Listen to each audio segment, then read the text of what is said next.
Hello friends, जैसा कि आप देख रहे हैं न्यू इनकम टैक्स पोर्टल पर चेंजेस आते जा रहे हैं जिसे हम काफ़ी बार इग्नोर कर रहे हैं, जिसका नतीजा हो सकता है कि आपको हैवी पेनल्टी या नोटिस का सामना करना पड़ सकता है फ्यूचर में। तो मैं एक बार फिर से सीए रोहित बिश्नोई और आज आपको मैं बताने वाला हूँ एनुअल इन्फॉर्मेशन स्टेटमेंट के बारे में। एक एआईएस की एक न्यू इन्फॉर्मेशन आई है इनकम टैक्स पोर्टल पर। काफ़ी लोगों ने अपनी रिटर्न ऑलरेडी सबमिट कर दी है विदाउट कंसिडरिंग एआईएस, जिसकी वजह से नोटिस आ सकता है। तो उस केस में हम क्या कर सकते हैं, एआईएस कहाँ से हम देख सकते हैं, कैसे इसे डाउनलोड कर सकते हैं और कैसे इस इंफॉर्मेशन से हम अपनी रिटर्न फाइल कर सकते हैं। तो आइए स्टार्ट करते हैं आज की वीडियो। Let's start.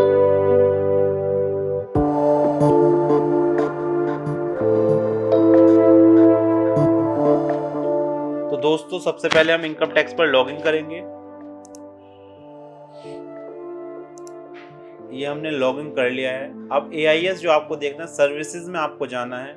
सर्विसेज के बाद लास्ट में बिल्कुल in the bottom annual information statement आपको विजिबल होगा, इस पर आपको क्लिक करना है। ये आपसे पूछेगा कि यू विल बी रिडायरेक्टेड, एक नया पोर्टल खुलकर आएगा, तो आप प्रोसीड पर क्लिक करेंगे। तो प्रोसीड के बाद एक बिल्कुल नया पोर्टल खुलकर आ रहा है। एआईएस बेसिकली क्या है, एक कॉम्प्रिहेंसिव स्टेटमेंट है जो 26 ईएस में इंफॉर्मेशन आती थी, उसकी का एक कॉम्प्रिहेंसिव वर्जन है। इसमें डिटेल्ड और ज़्यादा दे रखी है 26 एएस से।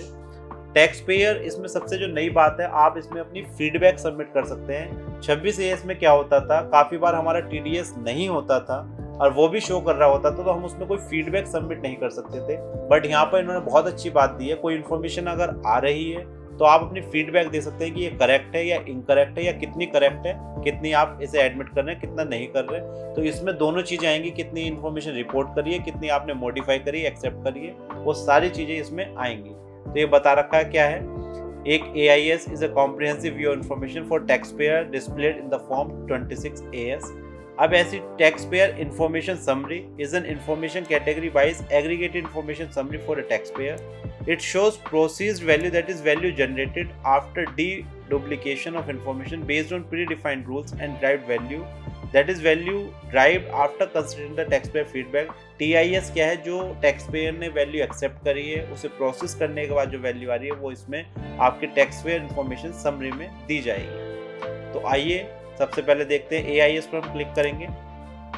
तो AIS में दो चीज़ें आ रही हैं, आप दोनों चीज़ें यहाँ से देख सकते हैं। टैक्स पेयर इन्फॉर्मेशन समरी में प्रोसेस्ड वैल्यू और ड्राइव वैल्यू अभी तक यहाँ पर कुछ चेंज नहीं करा है, जो वैल्यू शो हो रही है तो वही चीज़ें आ रही हैं। जब मैं 3,13,000 की मैं कोई फीडबैक दे दूंगा तो ड्राइव वैल्यू मतलब हमने इतनी वैल्यू ली है और यहाँ पर रिपोर्ट इतनी हो रही थी, दोनों चीज़ें अलग अलग आ जाएंगी। तो ये समरी व्यू है।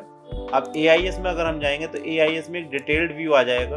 अलग अलग इन्होंने क्राइटेरिया कर दिया, ये TDS और TCS, अगर आपका TDS या TCS कटा होगा वो यहाँ पर दिखाई देगा। SFT इन्फॉर्मेशन वो यहाँ आएंगी कि आपने म्यूचुअल फंड सेल करे हैं, परचेस करे हैं, कोई प्रॉपर्टी वगैरह म्यूचुअल फंड परचेस करें, ये सब सारी डिटेल आ जाएगी। इसके बाद है पेमेंट ऑफ टैक्सेस। अगर आपने कोई पेमेंट करा है चलान के थ्रू, कोई एडवांस टैक्स वगैरह अगर आपने पे करा है वो आएगा।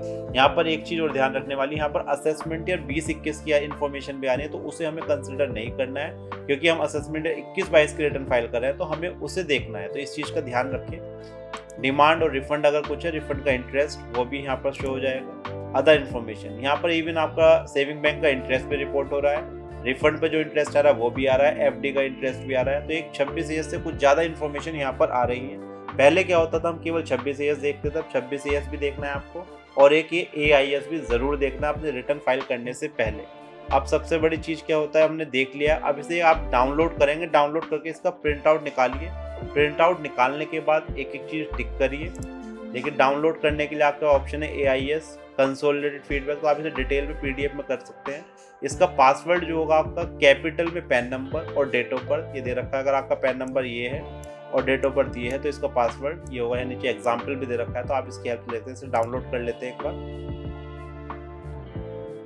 ये यहाँ पर डाउनलोड हो गया है। अब इसका पासवर्ड डाल कर एक बार ओपन कर लेते हैं।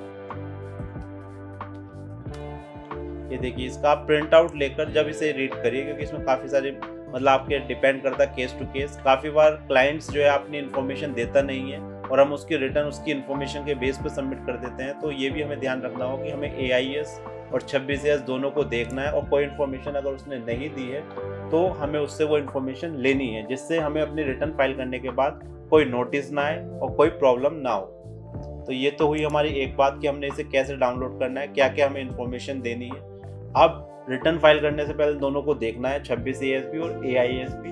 अब दूसरा केस क्या होता है, दूसरा सिनेरियो, काफ़ी लोगों ने अपनी रिटर्न फाइल कर दी है क्योंकि AIS का ऑप्शन उस टाइम नहीं आ रहा था और उन्होंने इन्फॉर्मेशन को इग्नोर करते हुए अपनी रिटर्न फाइल कर दी है। तो अगर आपके केस में AIS की वजह से कोई टैक्स अगर निकल रहा है या कोई इम्पैक्ट पड़ रहा है आपकी इन्फॉर्मेशन पे, तो अपनी रिटर्न रिवाइज ज़रूर करिए।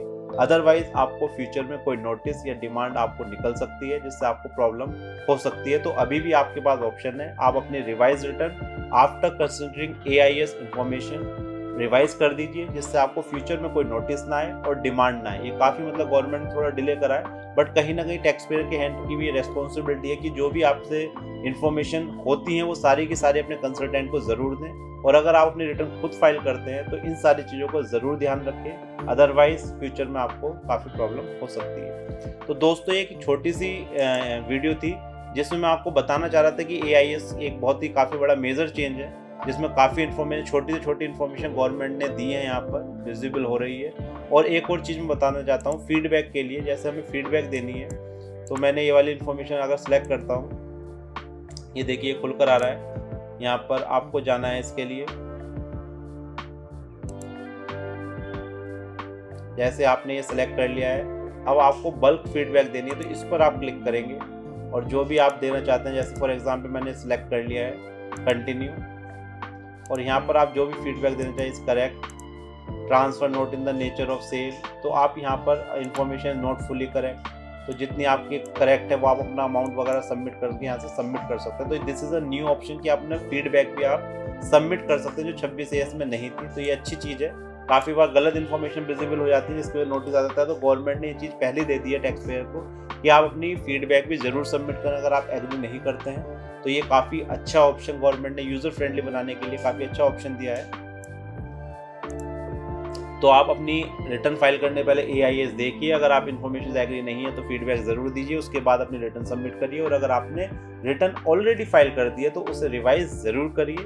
तो दोस्तों एक छोटी सी वीडियो आपके लिए, काफ़ी लोगों ने मेरे से रिक्वेस्ट करी कि AIS पे वीडियो बनाइए, ये क्योंकि काफ़ी कंसल्टेंट्स को भी इस चीज़ का नहीं पता था, क्योंकि हम लोग भी अभी और कामों में व्यस्त रहते हैं तो इन चीज़ों का नहीं पता रहता। तो आप लोगों के लिए मैंने ये वीडियो बनाई, आई होप कि आपको अच्छी लगी होगी। और आप अगर मेरे चैनल पर नए हैं तो मेरे चैनल को सब्सक्राइब ज़रूर करिए और इस वीडियो को ज़्यादा से ज़्यादा शेयर करिए। Thank you for watching this video. हम मिलेंगे नेक्स्ट वीडियो में। बाय बाय, नमस्कार, धन्यवाद।